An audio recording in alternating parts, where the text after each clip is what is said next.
ये आत्मशुद्धि का कराती है। इसलिए भगवान कहते हैं गुरु की सेवा साक्षात मेरी सेवा है। ऐसा सा वर्णन किया है और शास्त्रों का भी निष्कर्ष भी है।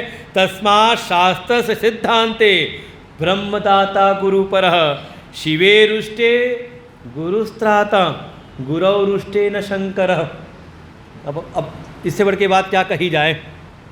वास्तव में जो आपको ब्रह्म पद की प्राप्ति करा दे, शिव तत्व की प्राप्ति करा दे, वही सबसे हमारे जीवन के सबसे श्रेष्ठ गुरु हैं। और ऐसा कोई गुरु है तो आपके जीवन में, तो समझ लो आप बड़े भाग्यशाली हो, क्योंकि गुरु की महिमा ऐसी है कि भगवान शिव रुष्ट हो जाएं तो गुरुस्त्राता, गुरु आपको तार सकते हैं, बचा सकते हैं। और प्रमाण है इसके लिए उज्जैन का महाकाल मंदिर। महाकाल के मंदिर में घटना घटित हुई थी। भगवान शिव रुष्ट हो गए थे, लेकिन गुरु जी की कृपा बनी थी तो उन्होंने शिव जी का जो श्राप था उसको कम करा दिया था। लेकिन एक समय उन्हीं पर जब गुरु जी रुष्ट हो गए तो, कथा सुनी कि नहीं सुनी है? कभी राम कथा सुनोगे तो उसमें वर्णन आएगा, काकभुचुंडी की कथा है ये। गुरु का अपराध किया, गुरु ने तो ध्यान नहीं दिया कि हाँ शिष्य ने अभिमान में आकर के उनका तिरस्कार किया है, लेकिन महाकाल भगवान अंतर्यामी हैं, जान गए कि ये जान करके गुरु की अवहेलना कर रहा है। वहीं खड़े होकर वहीं उनकी आवाज़ प्रकट होती है और वहाँ पे श्राप दिया है। लेकिन गुरु ने कृपा की, श्राप को कुछ हल्का करा दिया। लेकिन वही आगे चल करके जब एक बार गुरु जी रुष्ट हो गए तो आज तक वो कौवे का, शिव ने उनको श्राप दिया था कि तू अजगर जैसे पड़ा रहा, जा तो उसको सांप की योनि प्राप्त हो जाए। लेकिन गुरु जी ने कृपा की तो मुक्ति मिल गई अजगर की योनि से। लेकिन जब एक बार गुरु जी रुष्ट हो गए तो जाके तुझे अपना पक्ष ही अच्छा लगता है, जाके तू चांडाल पक्षी बन जा। तो बन गए कौवा। आज तक वो कौवे के रूप में ही है, उसी कौवे के रूप में ही उनको भक्ति प्राप्त हुई, उसी रूप में उनको कथा प्राप्त हुई। लेकिन उसमें कोई परिवर्तन शोधन हुआ नहीं। वास्तव में शिव भी रुष्ट हो जाए तो गुरु कृपा कर दे तो कार्य बन सकता है, लेकिन गुरु रुष्ट हो जाए तो भगवान शिव कहते हैं मैं भी फिर हाथ खड़े कर देता हूँ। और यहीं पर नहीं है, आप भागवत की कथा को विचार करो। शस्त्र के द्वारा आक्रमण हुआ है गर्भ के भीतर, गर्भ में, उत्तरा के गर्भ में है परीक्षित जी। उत्तरा ने प्रार्थना की, भगवान शस्त्र लेकर के प्रवेश कर जाते हैं और शस्त्र से रक्षा की है जब प्रहार हुआ है शस्त्र से। लेकिन वही परीक्षित जब बड़े हुए और एक संत के द्वारा जब प्रहार हुआ तो, एक ऋषि पुत्र ने जब श्राप दिया तो भगवान कहते अब मैं कुछ करने वाला नहीं, अब मैं कुछ नहीं कर सकता, अब कृपा करानी है तो स्वयं भगवान शिव के ही स्वरूप है। सुखदेव भगवान उनको प्रेरित किया है और भगवान सुखदेव जी ने जब उपदेश किया तो राजा परीक्षित की मुक्ति होती है। इसीलिए भगवान कहते हैं अब मैं कुछ नहीं, शस्त्र से दुनिया में कोई ऐसा कोई घात हो जाए, प्रहार हो जाए तो कृपा कर सकते हैं, लेकिन किसी संत के द्वारा, गुरु के द्वारा अगर हो गया, आप पर क्रोध आ गया, भगवान शिव कहते हैं, भगवान भी कहते हैं मैं भी फिर सामने आता नहीं। ऐसा महिमा गाई। लेकिन ये पांचों भगवान के शिवलिंग हैं, 5 प्रकार के। और भी कुछ वर्णन किया है लिंगों के बारे में, जैसा कि कल महाराज जी भी कह रहे थे ना, तो वर्णन किया है वो स्वर्ण का लिंग, चांदी का लिंग। तो वर्णन किया है कृते रत्नमयम लिंगम त्रेतायाम हेम संभवम द्वापरे पार्दम श्रेष्ठम पार्थिवम तु कलौ युगे। 4 धातुओं का वर्णन किया है चारों युगों के आधार पर।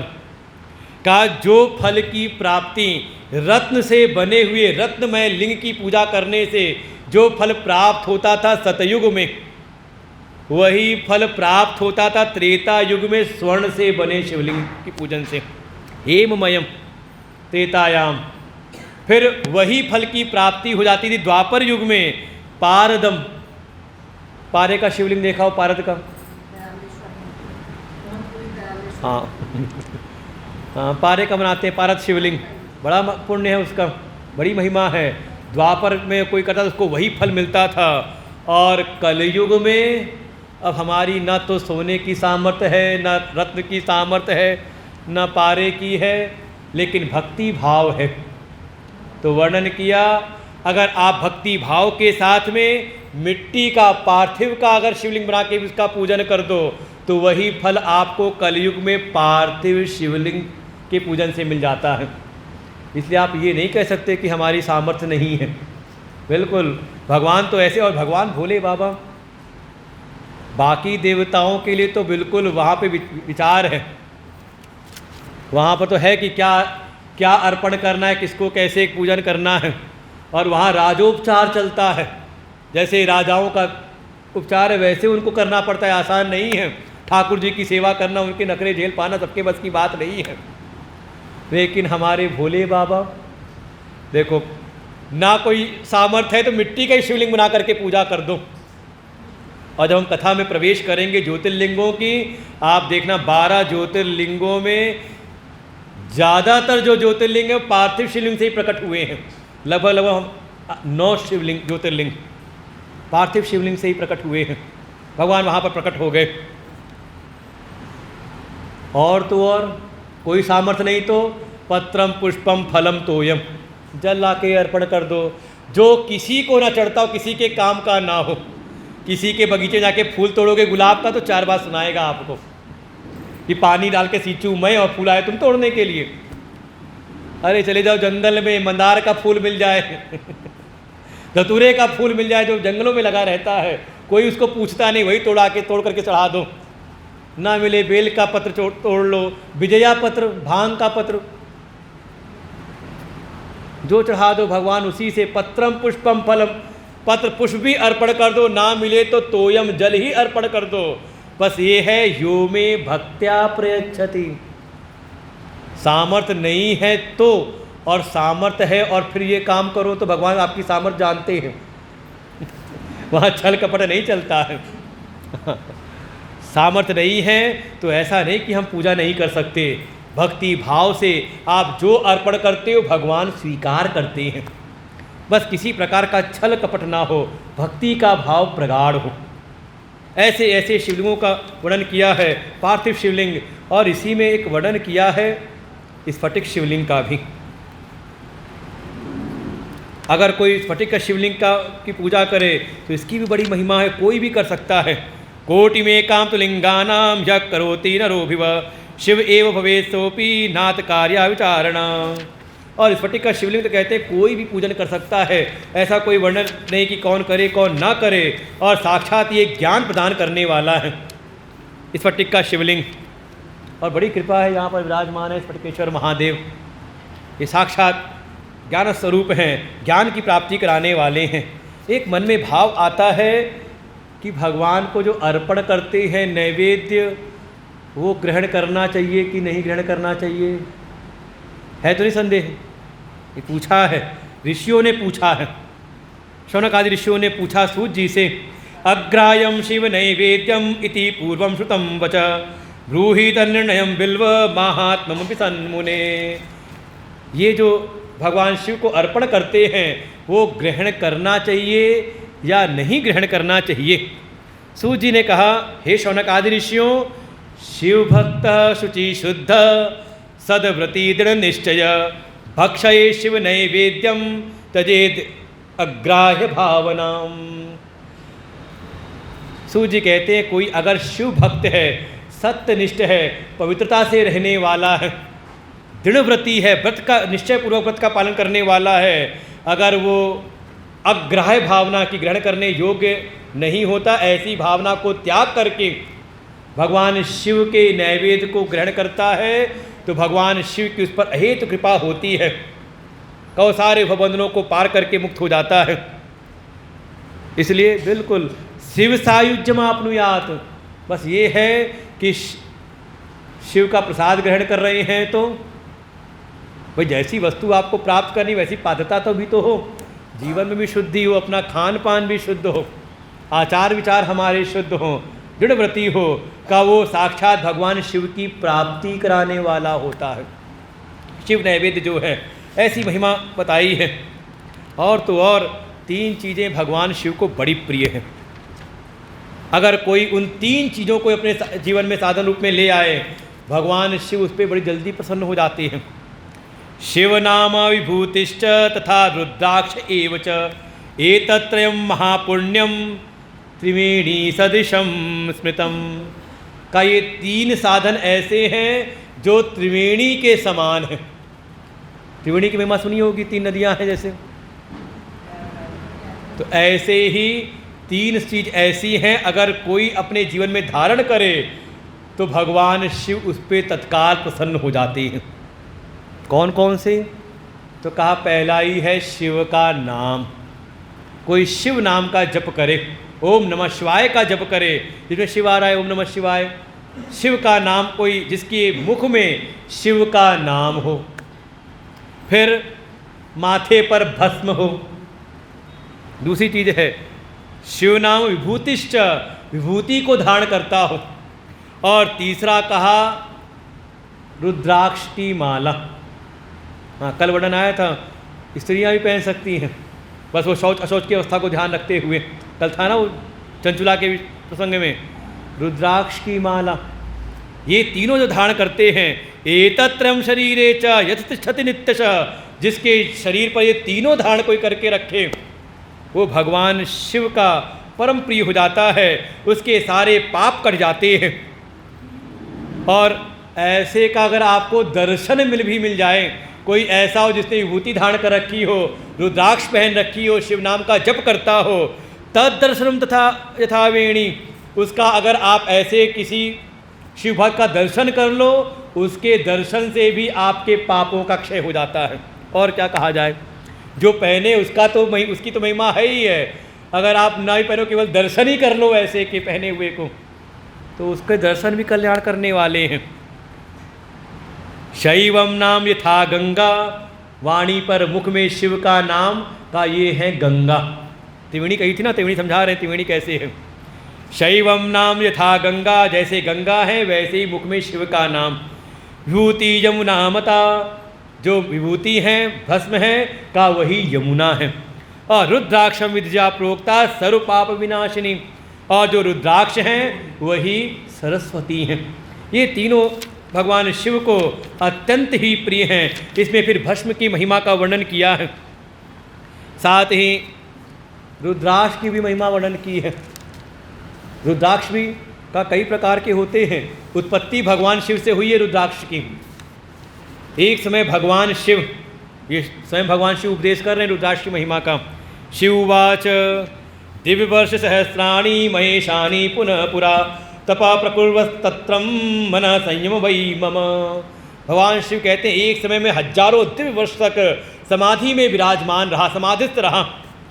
और वो हजारों दिव्य वर्ष पूरे होने के उपरांत जब मैंने अपनी समाधि तोड़ी और आँख खोली, तो आप देखो बहुत देर आप आँख बंद किए रहो।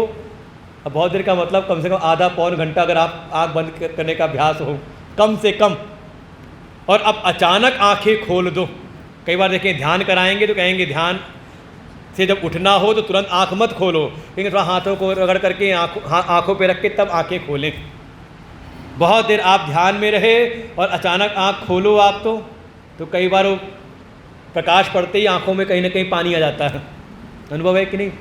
सुबह सुबह उठते समय हो जाता है, कितनी बार सो के उठो तो आँखों में पानी आने लगता है रोशनी पड़ते ही। भगवान शिव कहते जैसी मैंने अपनी समाधि तोड़ी, नेत्र खोले, तो मेरे नेत्रों में जल बिंदु प्रकट हुए और वो भूमि पर गिरे। और जहाँ वो जल बिंदु गिरे वहीं पर एक वृक्ष प्रकट हो गया, उसी का नाम पड़ा रुद्राक्ष। रुद्र अक्ष अर्थात रुद्र के अक्ष से जो उत्पन्न हुआ है, उनके जल बिंदु से, अक्ष के बिंदु से जो प्रकट हुआ, उसका नाम है रुद्राक्ष। इसलिए इसकी बड़ी महिमा है। कैसा होना चाहिए का, इसके रंग भी अलग अलग आते हैं, अलग अलग तरह के हैं। फिर इसके आकृति, इसके आकार का भी फल है। धात्री फल प्रमाणम यह श्रेष्ठम एतत् उदाहृतम।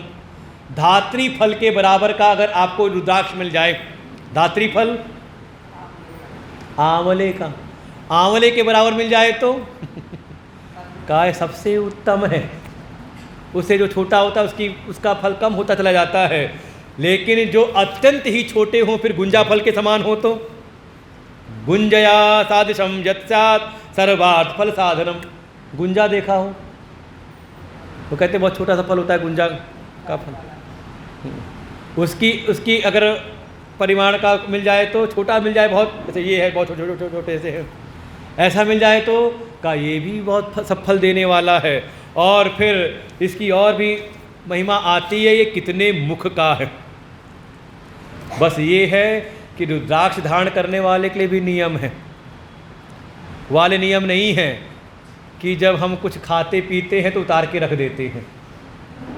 ये मूर्खों वाली बातें हैं। ये कोई नियम नहीं होता कि आज रविवार है, आज मंगलवार है तो आज सोमवार है, ये ऐसा कोई नियम नहीं होता। ये कौन सा नियम होता है?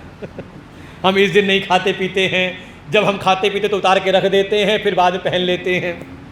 जो खाए पियो है तो पेट के भीतर ही ना, गया तो आपके शरीर के भीतर ही है, तो कैसे शुद्ध हो गए फिर? ये मूर्खता वाली बातें नहीं। मद्यम मांसम तु लशुनम पालांडुम शुक्रमेव च श्लेष्मांतम विड्वाराहम भक्षणे वजयेत।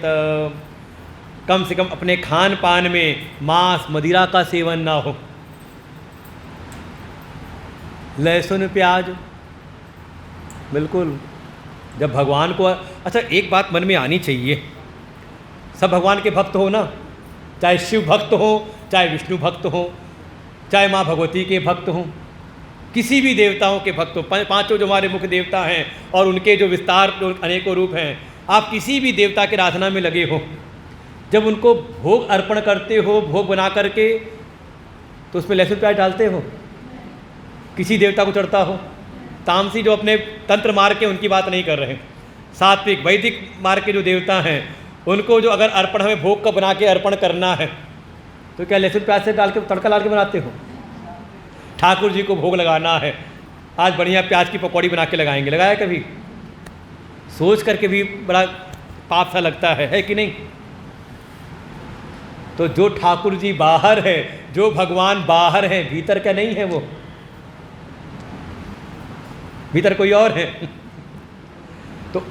तो जैसे बाहर नहीं लगा रहे, तो वही परमात्मा, वही हमारे भगवान, वो हमारे इष्ट हमारे हृदय में भी तो विराजमान है, तो भीतर कैसे भोग लगा लेते हो उनको?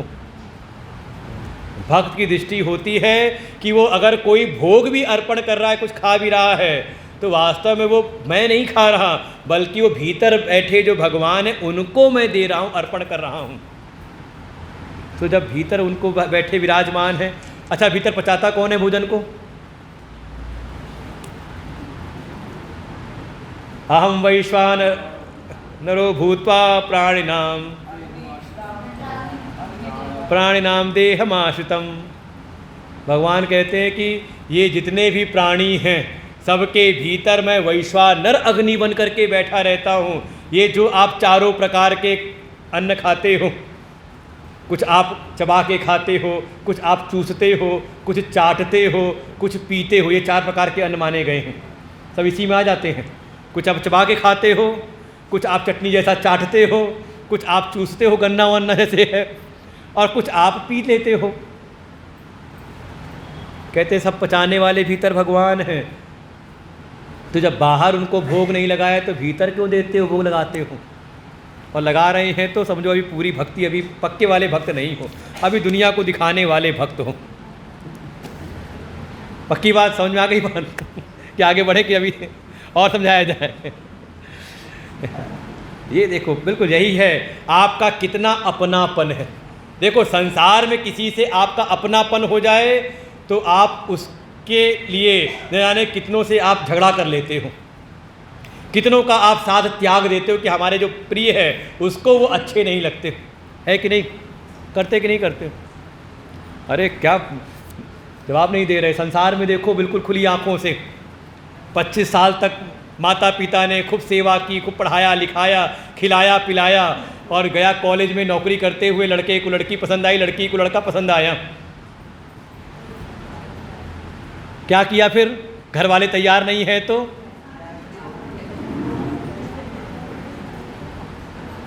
आप कैसे भक्त हो? भगवान से आपका मन कैसा लगा है? और भगवान से मन लगा तो उनसे जो जो उनको प्रिय नहीं है उनका आप त्याग नहीं कर पाते, तो मतलब आपसे अच्छा प्रेम दुनिया वाले करते हैं। अब ये फिर हमारा प्रेम फिर प्रेम नहीं। समझ में आई कि नहीं बात? जवाब नहीं दे रहे हो। हाँ, वो एक मन के भीतर बैठा हुआ है ना, सुनो सबकी करो अपने मन की। ये सब समझ लें, ये सब विचार की बात है कि हमारा प्रेम कितना है भगवान से।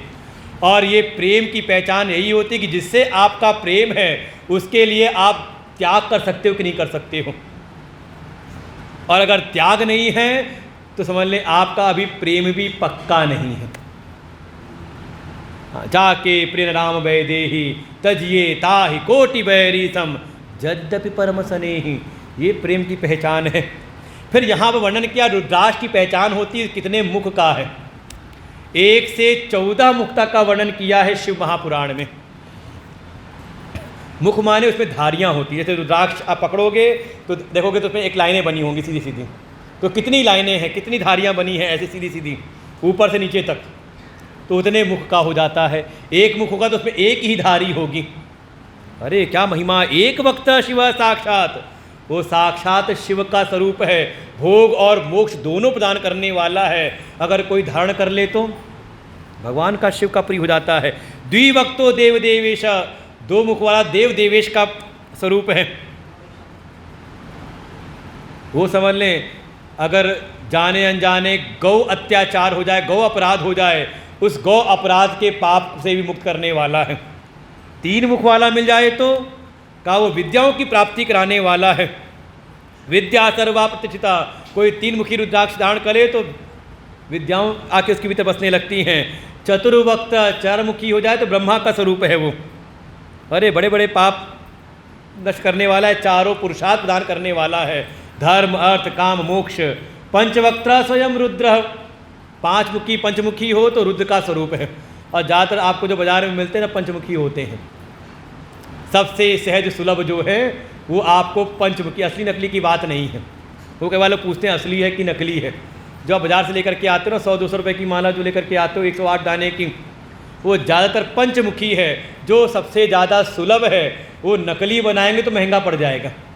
अब 100 रुपये में 108 दाने मिल रहे हैं आपको,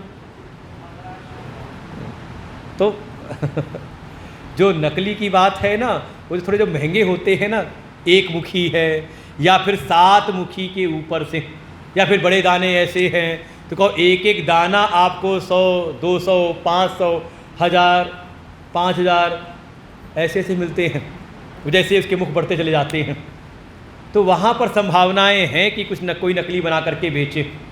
अब जो रुपये 2 रुपये में मिल रहा है दाना, जो 100 रुपये की पूरी माला मिल रही तो कौन उस पर खर्चा करेगा? इसलिए वो आराम से जो बाजार में मिलती पूजा की दुकानों पर वो 5 मुखी दाने की जो माला होती ज़्यादातर वो सब ठीक ठाक रहती है। भगवान शिव को अर्पण करके मंत्र का जाप करते हुए अगर आप धारण करते हैं तो ठीक है वो। तो ऐसे ही ऐसे 14 मुख तक का वर्णन किया है। और महिमा ये बताई, रुद्राक्ष मालिनम दृष्ट्वा भूत प्रेत पिशाचका डाकिनी शाकिनी चैव ये चान्य द्रोहकार का। कोई अगर रुद्राक्ष की माला को धारण किए रहता है तो ये जो जितने भी हैं ना भूत प्रेत पिशाच डाकिनी शाकिनी, वो ऐसे रुद्राक्ष धारण करने वाले से दूर से ही भाग जाते हैं, उनके निकट नहीं आते, क्योंकि पता है कि ये किसका सेवक है। का हम तो हैं भूत और ये भूतों के नाथ बाबा भूतनाथ जी का सेवक है, इनके पास जल्दी फटकते नहीं वो। इसलिए बड़ी महिमा है रुद्राक्ष की। इह सर्वं सुखं भूत्वा पुत्रपौत्र आदि संयुतः लभेत प्रदर्शन मोक्षम स्यात् प्रियो भवेत। ये रुद्राक्ष को धारण करने वाला भगवान शिव का परम प्रिय हो जाता है।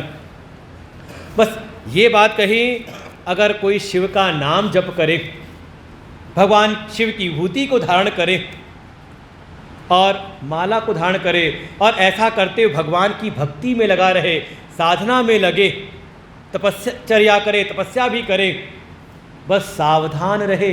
साधना कोई भी करे, बस भीतर अभिमान ना प्रकट हो। हाँ, नहीं तो आपकी की हुई सारी साधना जो है का वो निष्फल हो जाती है।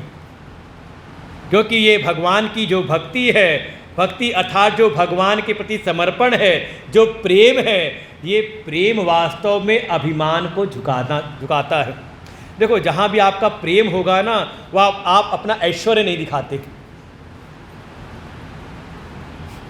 पक्की बात है कि नहीं?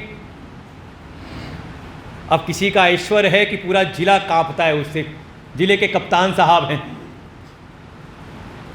एसएसपी हैं, थर थर कांपते हैं बड़े बड़े दबंग भी उससे। लेकिन एसएसपी साहब पहुँचे घर में और 4 साल का पोता सामने कहा, बाबा आज घुड़सवारी करनी है।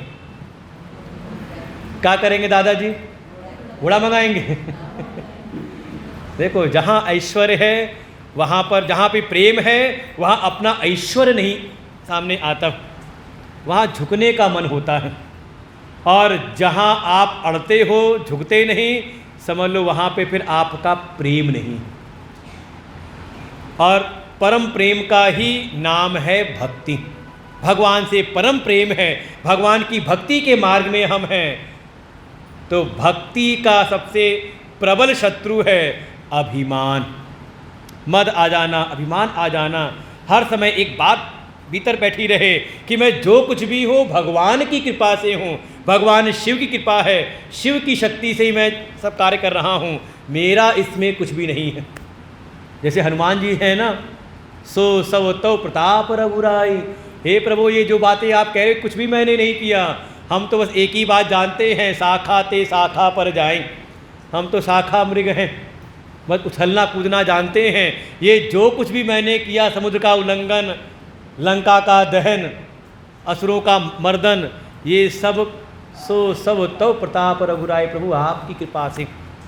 अभिमान भीतर ना आए, इस बात को समझाने के लिए ही एक कथा सुनाई। कथा है देवर्षि नारद की। हुआ क्या, एकस्मिन् समये विप्रा नारदो मुनिसत्तमा ब्रह्मपुत्रो विनीतात्मा तपो अर्थम मन आदधे। देवर्षि नारद एक समय भ्रमण करते करते पहुंच गए हिमालय में। हिमशैल गुहा काचित एका परम शोभना। और हिमालय पे भ्रमण करते करते उनको बड़ी एक सुंदर गुफा दिखाई दी। उनको मन में आया, बढ़िया यहाँ गंगा जी की धारा प्रवाहित हो रही है और कितना शांत वातावरण यहाँ पर है। मन में आया थोड़ी देर कुछ दिन यहीं रह करके मैं तप कर लूँ। और भगवान का स्मरण करते ही सुमिरत हरि श्राप गति बाधी। जो उनको एक श्राप लगा था कि 2 घड़ी ज़्यादा कहीं टिक नहीं सकते, जैसे ही हरि का स्मरण, अपने इष्ट का स्मरण किया, वो श्राप भी जैसे दूर हुआ और उनका सहज विमल मन लाग समाधि, मन निर्मल हुआ और लग गई उनकी समाधि उसी गुफा में। और जैसे ही समाधि लगी, और समाधि भी ऐसी जिसमें ब्रह्म का साक्षात्कार होता है, ब्रह्म का विज्ञान प्राप्त होता है, ऐसी उनको समाधि की प्राप्ति हुई। लेकिन जैसे ही देवर्षि नारद समाधिस्थ हुए, देवलोक में हलचल सी हुई। इंद्र का सिंहासन जैसे कुछ हिला डुला होगा। इंद्र घबराया, अरे देवर्षि नारद ऐसी तपस्या कर रहे हैं, क्या कारण है? कहीं ऐसा तो नहीं मेरा सिंहासन हिलाना चाहते हो, मेरा पद न प्राप्त करना चाहते हो? क्या करूं क्या करूं? तुरंत ही इंद्र ने स्मरण किया अपने मित्र कामदेव का। सस्मार सस्मरम शक चेतसा देवनायक आज काम तम काम समधि महिषी युत। और जैसे ही कामदेव आए, इनने बड़ी उनकी महिमा गाई। अरे तुम तो मेरी विपत्ति के सहायक हो, तुमने सदैव मेरा काम बनाया है। देखो इस समय फिर एक विपत्ति आने की संभावना बन रही है। कामदेव ने पूछा क्या हुआ? इंद्र ने कहा, वो देखो नारद लगे हैं, समाधि लगाए हुए तपस्या कर रहे हैं। ऐसा ना हो तपस्या के वरदान में कहीं मेरे इंद्र का सिंहासन ही ना मांग लें।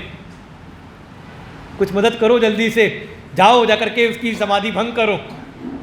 ये देखें, इस संसार में कोई भी जब मनुष्य साधना के मार्ग में आगे लगता है तो देवताओं को अच्छा नहीं लगता। ये हमारे शास्त्रों का सूत्र है।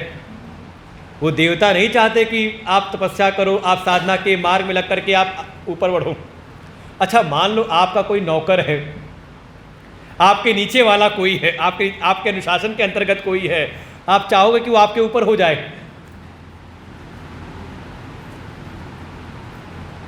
नौकरी में मान लो आपके नीचे वाला कोई हो, आपका जूनियर हो, और वो आपको सुपरसीड कर जाए तो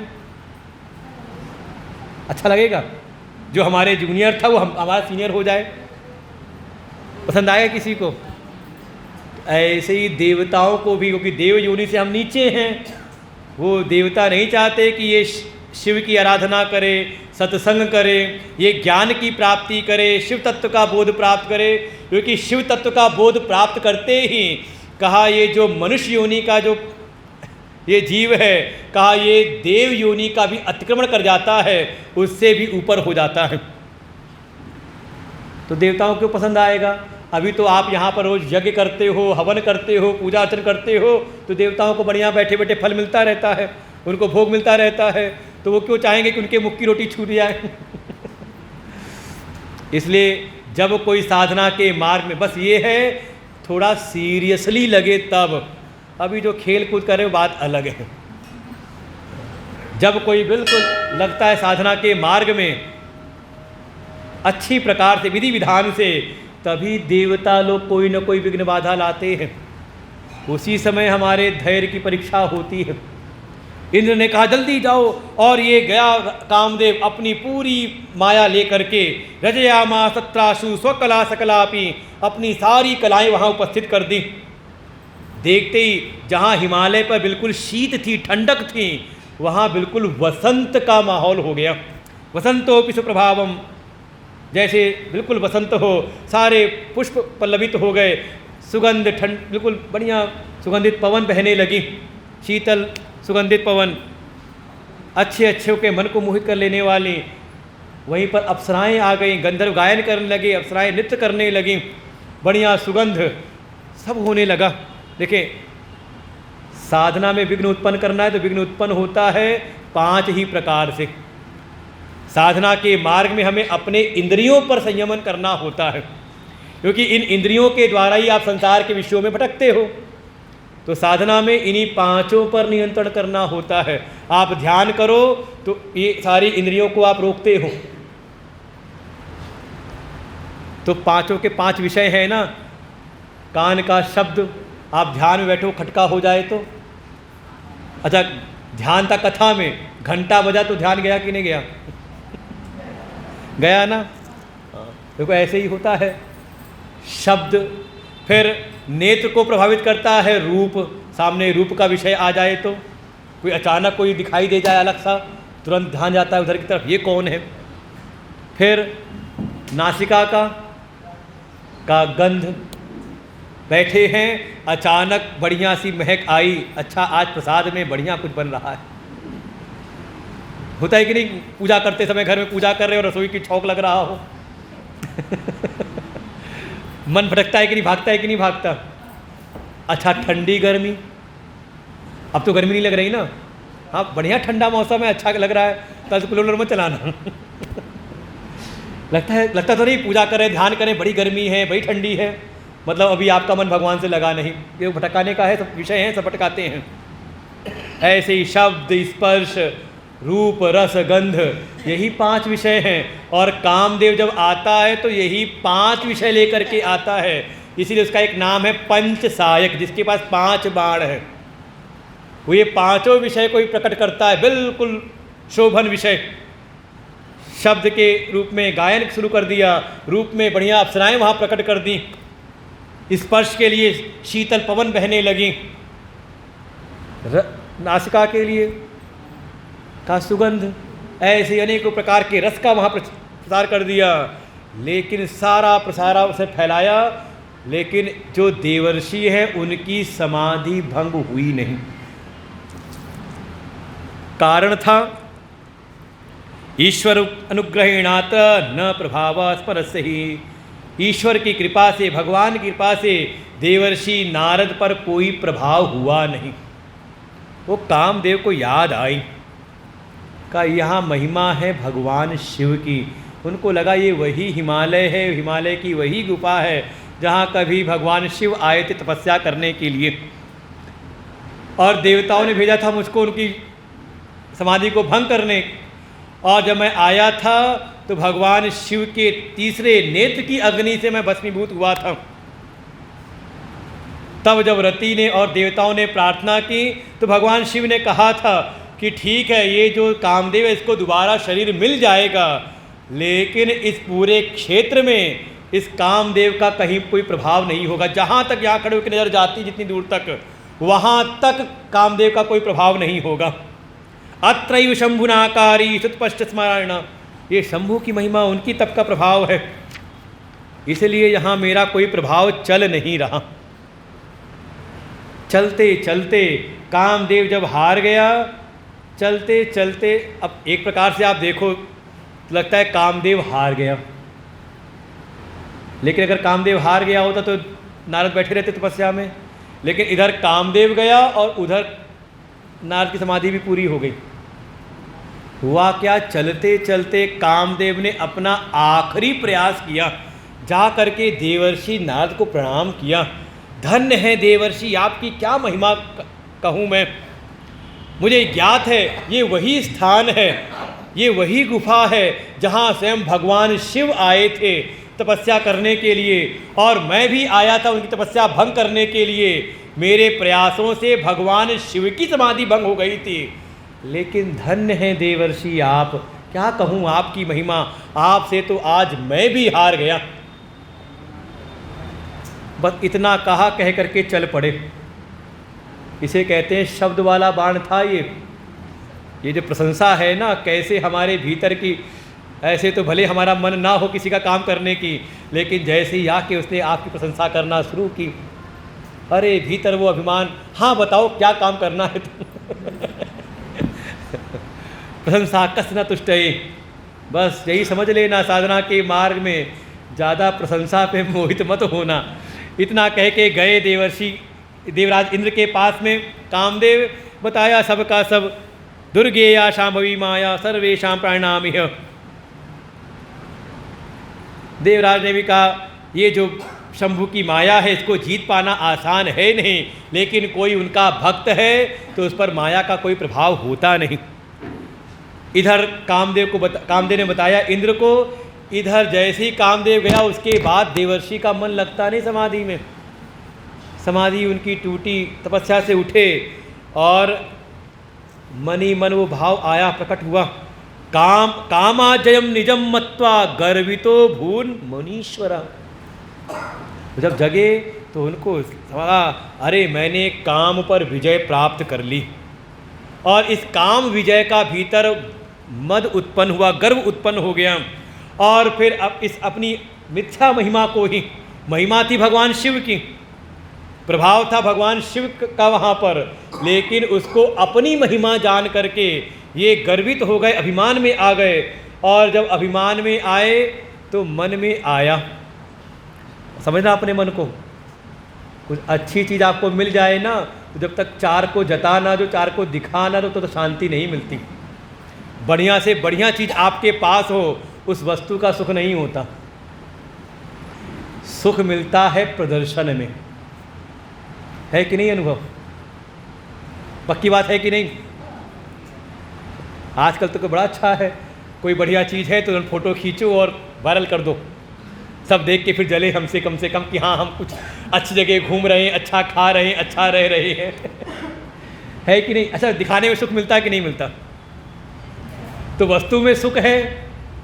अच्छा, मान लो आपके पास बढ़िया से बढ़िया वस्त्र हैं, बढ़िया से बढ़िया आभूषण हैं, कब पहनते हो?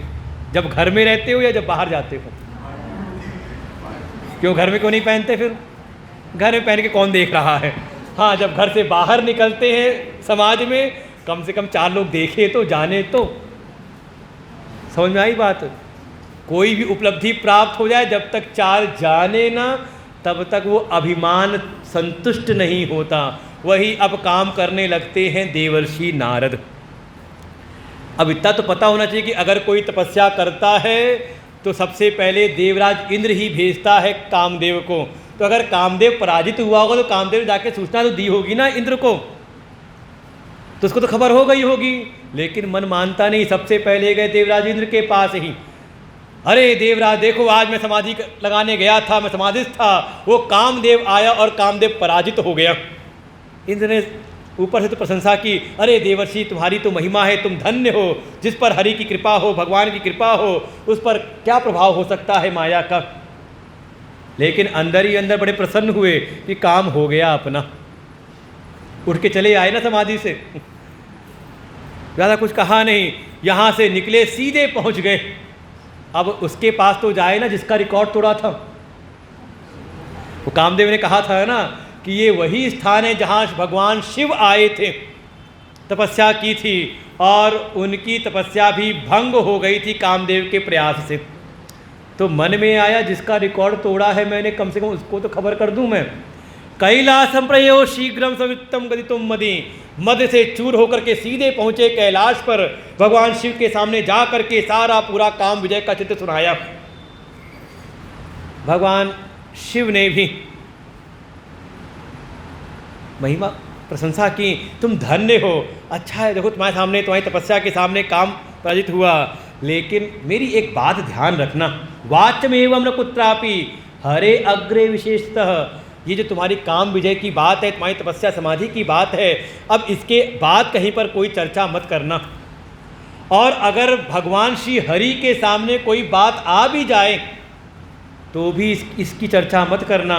गोप्यम गोप्यम सर्वथा ही नैवाच्यम कदाचन, जो भी अपनी साधना है, साधना की उपलब्धियां हैं, इसको गुप्त रखना, इसको किसी के सामने कहना मत।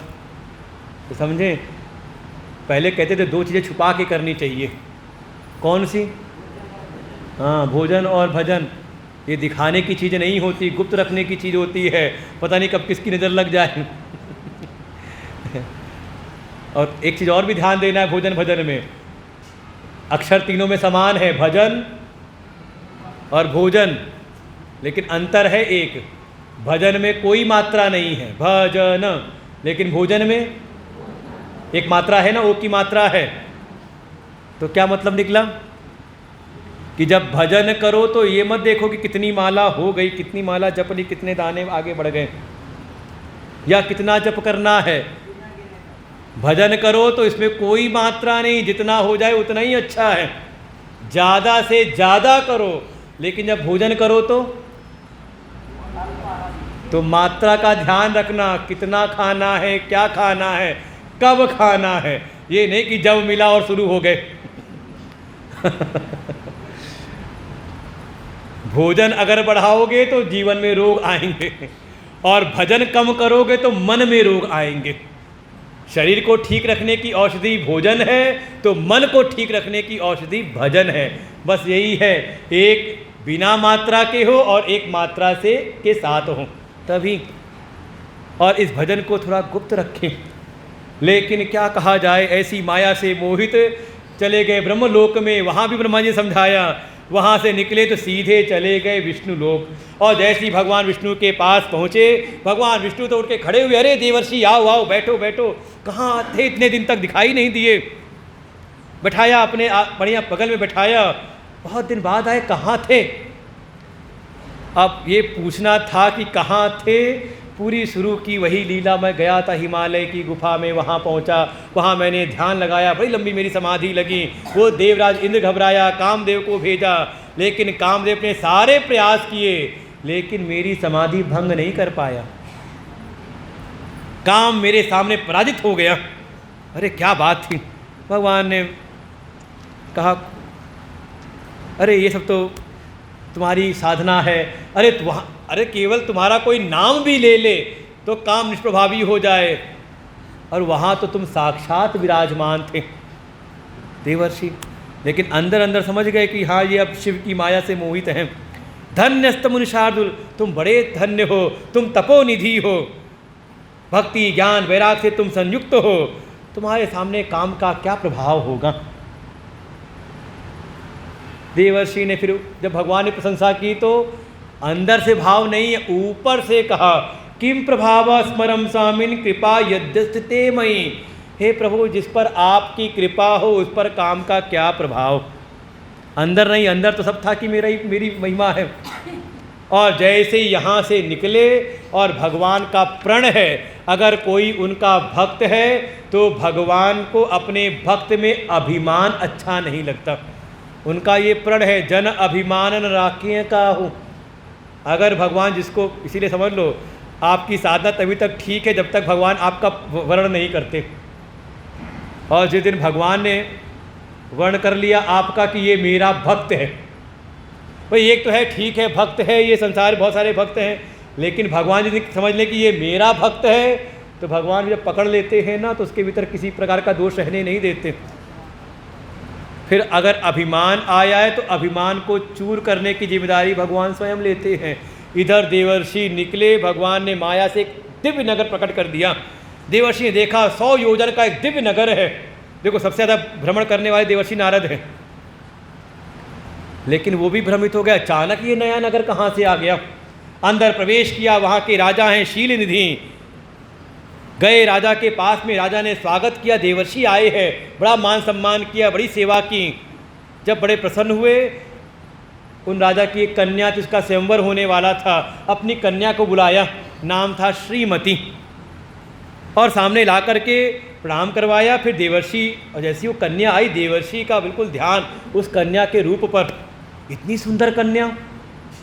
तो राजा ने कहा, अरे देवर्षि बड़ी कृपा की आपने आकर के, थोड़ा मेरी कन्या का भाग्य विचार दीजिए, आप तो ज्योतिष के परम विद्वान हैं, मेरी कन्या का भविष्य बताइए कि इसका विवाह होगा तो इसका वर कैसा होगा, इसका स्वयंवर होने वाला है। अब तो देखा, मन में आया, मन में तो आता है कि बस इतनी सुंदर कन्या है, कैसे ये मेरा वर्ण कर ले।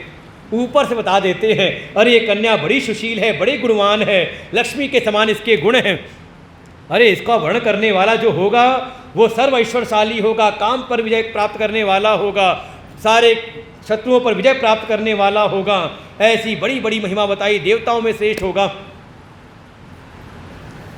लेकिन जब वहाँ से चले, मन में बस एक बात, वो कन्या का जो रूप है, रूप सौंदर्य उनके चित्त में बस गया। मन में आता है, ये कन्या कैसे मेरा वर्ण करे, कैसे वर्ण करे, मैं क्या करूं, कौन सी तपस्या करूं, कौन सी साधना करूं, समय है नहीं, स्वयंवर प्रारंभ हो चुका है, इतनी जल्दी क्या हो सकता है। मन में आया, सौंदर्यम सर्वनारीणाम प्रियम भवति सर्वथा, का स्त्री को सुंदर रूप ही प्रिय लगता है, अगर मुझको सुंदर रूप मिल जाए तो ये कन्या जरूर मेरा वर्ण करेगी। लेकिन समय तो है नहीं, कैसे क्या हो। अब आज का युग होता तो ब्यूटी पार्लर चले जाते, अब आज का युग तो था नहीं। बड़े परेशान होकर उनको लगा, चलता हूँ अपने प्रभु हरि के पास में, गए भगवान विष्णु के पास, और कुछ उपाय सब बता दिया। वहाँ पर बताया कि शीलनिधि राजा है, उनकी कन्या का स्वयंवर है, मैं चाहता हूँ कि वो मेरा वर्ण कर ले। एक ही उपाय हो सकता है, यदि दाससी रूपम में सत्तदा ताम प्राप्नुयाम ध्रुवम, अगर आप अपना सुंदर रूप मुझको दे दे, आप तो त्रैलोक्य सुंदर हैं, वो कन्या पक्का मेरा वर्ण करेगी। भगवान विष्णु ने कहा, अच्छा बस ये है। चलते चलते देवर्षि ने एक बात कह दी, जय विधि हो ही नाथ हित मोरा, करऊँ सो बेगी दास मैं तोरा। हे प्रभु, बस जैसे मेरा हित हो वही आप करो। और भगवान ने उसको पकड़ लिया। बाकी जो पीछे बात कही थी, सुंदर रूप दे दो, कन्या से मेरा विवाह हो जाए, जैसे भगवान ध्यान ही नहीं दिया। ये आखिरी बात पकड़ ली, हित वाली बात। भगवान कहते हैं, अरे नारद सुनो सुनो सुनो सुनो, जय विधि होई यही परम हित, नारद सुनो तुम्हार, जिसमें तुम्हारा परम हित होगा, करऊँ सो बे, मैं वही करूँगा, और कुछ वचन न होए, और कुछ करूँगा नहीं। और चलते चलते रूप, चेहरा तो दिया बंदर का, और बाकी सारा शरीर बना दिया अपने समान। अब क्या है, अपना चेहरा तो दिखता नहीं, शरीर दिखता, लगा कि हाँ मैं बिल्कुल हो गया हूँ।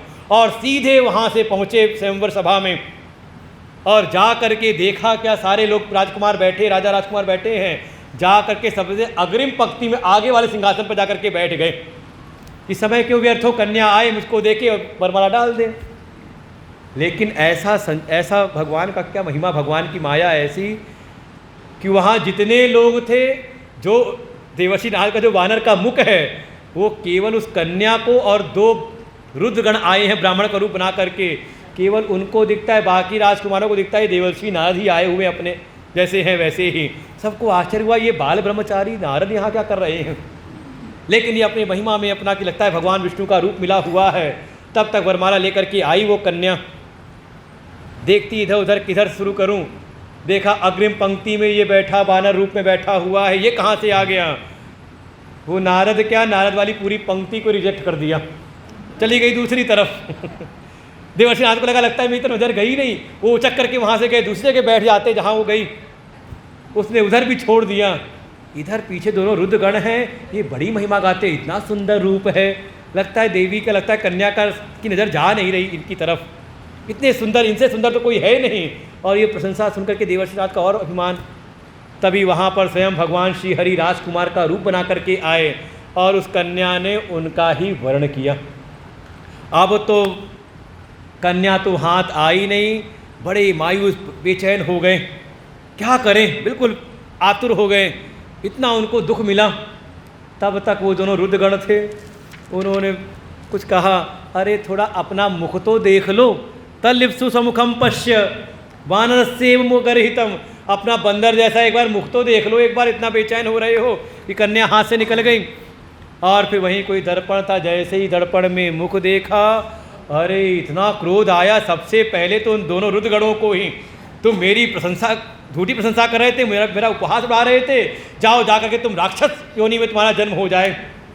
और उसके बाद तो मन में आया, ये हरि जिस पूरा जीवन जिसका नाम लेते लेते मैं बिता दिया, एक चीज़ मांगी थी और देना तो दूर, उल्टा बंदर का मुख बना दिया मेरा। अब तो आया दहियों श्राप की मरियों आज, या तो आज उनको भयंकर श्राप दूंगा, नहीं तो आज ये शरीर त्याग दूंगा। और पूरे क्रोध में, रोष में आके जा रहे थे भगवान श्री हरि के पास में, और भगवान श्री हरि भी बड़े कौतुकी, वो मार्ग में ही मिल गए, एक तरफ लक्ष्मी जी हैं और दूसरी तरफ वही कन्या है। अब तो देखे और कहते ना जले पर नमक भरसक जो भी था सब वहाँ पर, हे हरे तुम महादुष्ट कपटी विष्णुमोहन, भरसक सारे अपशब्द बोले हैं, तो दुष्ट है, दुष्ट नहीं महादुष्ट है, कपटी है। और लगता है गोस्वामी सब इसी का कहते हैं, अनुवाद किया है, पर संपदा सकहु नहीं देखी, तुमसे दूसरे की बढ़ती देखी नहीं जाती है। अब मुझे सब पता है तुम्हारे छल कपट, जब तुम आए थे मोहिनी का रूप बना के छल करके, तुमने दैत्यों को मदिरा पिलाई और अपने देवताओं को तुमने अमृत पिलाया था। वो तो कहो भगवान शिव की कृपा रही जो आकर के विष का पान कर गए थे, नहीं तुम्हारी सारी महिमा धरी की धरी रह जाती। ये भगवान शिव ने भी तुमको बड़ा स्वतंत्र बना दिया है, अपने समान व्यवस्था दे दी है, इसलिए तुम बड़े अभिमानी होते जा रहे हो। लेकिन अभी तक तुम्हारा पाला मेरे जैसे तपस्वी से नहीं पड़ा था। आज तुमको मैं बताता हूँ कि तुमने किससे मोर्चा लिया है। आज मैं तुमको श्राप देता हूँ कि जैसे तुमने मेरे साथ मेरा मुख बनाया बंदर का, तो जैसा आज मुझको विरह का दुख हो रहा है, स्त्री के विरह का दुख हो रहा है, जाओ मैं तुमको श्राप देता हूँ कि तुम भी ऐसी मनुष्य योनि तुम आओ और तुम्हें भी स्त्री विरह का ऐसा ही दुख तुम्हें भोगना पड़े। और मुझको बंदर का बनाया, जाओ तुम्हें सहायता बंदरों की लेनी पड़े। ऐसे ऐसे उनको श्राप दिए और भगवान विष्णु ने उस श्राप को स्वीकार कर लिया। और जैसे ही भगवान विष्णु ने श्राप स्वीकार किया, भगवान शिव ने अपनी सारी माया समेट ली। और जैसी समेटी, नारद का बुद्धि बिल्कुल ठीक ठाक हुई, पुराना सब याद आया उनको। अरे उनको तो पश्चाताप, ये क्या हो गया मेरे द्वारा, आज ये क्या हुआ, मैंने अपने इष्ट को ही, अपने प्रभु को मैंने श्राप दे दिया। अरे चरणों में गिर जाते हैं, प्रभु क्षमा करिए क्षमा करिए, ये जो मेरे द्वारा दिया गया श्राप है ये मिथ्या हो जाए। भगवान विष्णु ने कहा ये तो जो सो हुआ सो हो गया है। लेकिन देवर्षि को पश्चाताप हुआ, प्रभु क्या करूं, मेरे अपराधों का प्रायश्चित क्या करूं मैं, इन अपराधों का, आज मुझसे ऐसा अपराध कैसे हो गया। कम उपायम हरे कुर्याम दासो हम में तमादिशः, आप ही मुझे बताइए इस अपराध का मैं क्या प्रायश्चित करूं। भगवान विष्णु ने कहा, हे नारद, वास्तव में तुमने मेरा अपराध नहीं किया है, तुमने अपराध किया है शिव का। तुमने शिव की अवमानना की है, शिव के वचनों को तुमने माना नहीं बल्कि उसका उल्लंघन किया है, तो तुम शिव अपराध के दोषी हो। तुमने अभिमान में आकर के, पहली बात तो भीतर अभिमान, और अभिमान के कारण तुमने शिव की अवमानना की है। देखो कई बार हमें पता चलता नहीं जीवन व्यवहार में, ये थोड़ा सा भीतर अभिमान आ जाए तो हम भगवान का तिरस्कार करते हैं। इसलिए साधना के मार्ग में बहुत सावधान रहना पड़ता है। भगवान शिव का अपमान किया है, तिरस्कार किया है, तो तुम्हें उनकी ही आराधना करनी चाहिए। भगवान शिव भोले भंडारी हैं, आशुतोष हैं, शीघ्र ही प्रसन्न हो जाते हैं। इसलिए तुम थोड़ा भगवान शिव के नाम का जप करो। देखो शिव नाम की महिमा, प्रसंग था ना, बस ये कि अभिमान से रहित होकर के त्यक्त्वा स्वसंशयं सर्वं गायन शंकर सदयशः शतनाम शिवस्तोत्रम सदा अन्यमतर्जप यजपयित्वा तम सर्वं तव पापम विनश्यति। भगवान शिव के सतनामों का जा ही जपऊँ शंकर सतनामा, ये गोस्वामी जी ने वर्णन किया है शिव चरित्र में। जा करके उनके सतनाम स्तोत्र का 100 नामों का निरंतर तुम जप करो। शिव नाम ऐसी अग्नि है जो बड़े से बड़े पापों के समूह को भी तत्काल ही भस्मीभूत कर देती है। इसलिए जा करके शिवेति नाम पीयूष, ये शिव नाम के अमृत को अपनी वाणी पर धारण करो। निरंतर भगवान शिव के नाम का जप करो। उनके जो तीर्थ हैं, शिव तीर्थानि विचर प्रथमम मुनि सत्तमा, जाके जो भी शिव तीर्थ हैं उनमें जाके भ्रमण करो। और सारे तीर्थों में, शिव तीर्थों में जो सबसे श्रेष्ठ है, चले जाओ आनंद वन। कहाँ है पता है? अविमुक्तेश्वर क्षेत्र, काशी विश्वनाथ। जा कर के वहाँ थोड़ी तपस्या करो, वहाँ शिव नाम का जप करो। भगवान शिव की तत्काल ही कृपा होगी। पृष्ठव्यम शिव महात्म्यम बहुशा प्रीति चेतस, ये शिव नाम के जप से, शिव तीर्थों के दर्शन से तुम्हारे हृदय की शुद्धि होगी। और जब हृदय शुद्ध निर्मल हो जाए तो चले जाना ब्रह्मा जी के पास में और उनसे शिव तत्व का ज्ञान प्राप्त करना। तब तुम्हें अपने इस अपराध से मुक्ति प्राप्त हो जाएगी। और कोई उपाय है नहीं। तो उपाय है, देखो दोष आया था, उपाय बड़ा आसान था, शिव नाम का जप, विभूति को धारण करना, रुद्राक्ष को धारण करना। एक आसान तो है, लेकिन ये है कि अभिमान ना आए। और अभिमान है तो अभिमान के कारण कहीं ना कहीं हम शिव का ही तिरस्कार कर देते हैं। साधना में बहुत सावधान रहना पड़ता है, पूजा उपासना में भी। हम तो ज़्यादातर अपनी सुविधा देखते हैं, जैसी अपनी सुविधा है बस वैसी भगवान की भक्ति कर लो, भगवान मान लेते हैं, भगवान प्रसन्न हो गए। भक्ति में अपनी सुविधा नहीं, बल्कि जो हमारे स्वामी हैं, जो आराध्य हैं, उनको क्या अनुकूल है, उनकी क्या सुविधा है, उनको क्या प्रिय लगता है, वैसा हमारा आचरण हो। और सबसे ज़्यादा जो भगवान को अप्रिय है, प्रतिकूल है, वो है अभिमान। हाँ, जन अभिमान राख्यं ईश्वरस्यापि अभिमानाद्वेषित्वात् दैन्य प्रियत्वाच्च। ईश्वर को, भगवान को अभिमान प्रिय नहीं, उनको तो दैन्य भाव, हृदय की सरलता प्रिय है। इसलिए साधन वो जो हमारे हृदय को सरल बनाएं, अभिमान से रहित करें, और वो तो केवल होता है शिव तत्व के बोध के द्वारा ही। और इसके बाद देवर्षिनाथ तीर्थों में भ्रमण करते हैं, शिव नाम का जप करते हैं, हृदय उनका शुद्ध तो हुआ, लेकिन कहीं उनको शांति नहीं मिलती। तब जाकर के पहुँचे हैं ब्रह्मलोक में, ब्रह्मा जी के पास में, और उन्होंने शिव तत्व के विषय में जिज्ञासा प्रकट की, और फिर ब्रह्मा उनको शिव तत्व का बोध कराते हैं। तो हम लोग कल सुनते हैं, आज यहीं पर विश्राम लेते हैं। शिव महापुराण का मुख्य है भगवान शिव की कथा का श्रवण। तो था ना पहले प्रश्न, सबसे श्रेष्ठ साध्य क्या? तो साध्य है शिव पद की प्राप्ति, जो तत्व अनादि अनंत है। इसलिए भगवान के शिवलिंग की महिमा है, क्योंकि उनका ना तो आदि है ना अंत है। जो अनादि और अनंत है वही जीवन का परम साध्य है। समझ में आया? जो भी आदि अंत से युक्त है समझ लो परम साध्य नहीं। फिर हाँ बताया था, मुझे पता है। और फिर साधन क्या है? का उस अनादि अनंत का बोध कैसे होगा? का उसका साधन है सत्संग का श्रवण। पहले गुरु मुख से उसका हम श्रवण करें, फिर मनन करें, निधिध्यासन करें। अगर वैसी पात्रता नहीं तो भगवान शिव की उपासना करें, शिव नाम का जप करें, भस्म को धारण करें, रुद्राक्ष को धारण करें। ये सब क्रम है पूरा। और जब हृदय शुद्ध निर्मल हो तो पुनः जाकर के गुरु शरण में जाकर के हम शिव तत्व का बोध प्राप्त करें। ओम पूर्णमदः पूर्णमिदं पूर्णात् पूर्णमुदच्यते पूर्णस्य पूर्णमेवावशिष्यते। ओम शांति शांति शांति। हरि ओम श्री गुरुभ्यो नमः। हरि ओम। अब इसके बाद इसके नारायण जप का बृहस्पतिवार है, तो जैसा मंदिर का अनुष्ठान निरंतर चलता रहता है तो हम वो पाठ करेंगे।